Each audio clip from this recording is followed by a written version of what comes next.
nous avons rencontré des patients qui avaient des douleurs abdominales diverses, variées. Nous commençons à penser à la maladie de Crohn. Mais vous, professeur Sexy, quels sont les outils que vous avez pour confirmer ce diagnostic de la maladie de Crohn?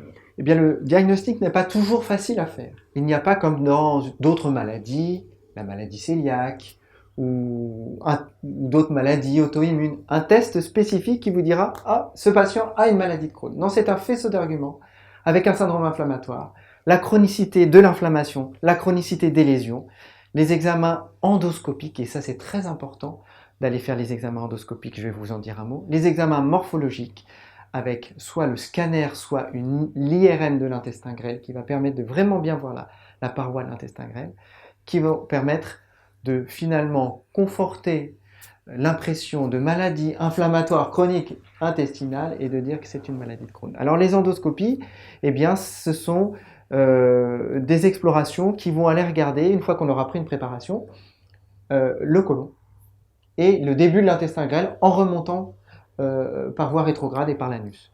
Alors c'est très très important d'aller regarder les lésions parce que elles sont typiques pour certaines, et puis d'aller faire des petits prélèvements avec des pinces à biopsie et demander à nos collègues anatomopathologistes, ceux qui regardent les prélèvements, les tissus sous leur microscope, de nous dire oui, il y a une inflammation, elle est chronique et ça peut correspondre à une maladie de Crohn. Et parfois, on trouve sous le microscope ce qu'on appelle un granulome, c'est-à-dire un regroupement de cellules qu'on appelle épithélioïdes et gigantocellulaires, qui ressemble au granulome de la maladie tuberculoïde, la maladie de la tuberculose. Mais là, ces granulomes n'ont pas ce qu'on appelle la nécrose caséeuse au centre de ces granulomes qui définissent la tuberculose. Donc c'est un peu mystérieux, mais dans 30% des cas, malheureusement seulement, on a ces granulomes sans nécrose caséeuse qui ressemblent à la tuberculose.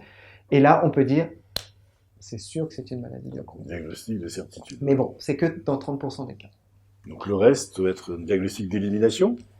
Faisceau d'arguments plus que Ouais, plutôt faisceau d'arguments, voilà. Donc c'est tout ce que vous avez mis en place qui va implémenter votre diagnostic final.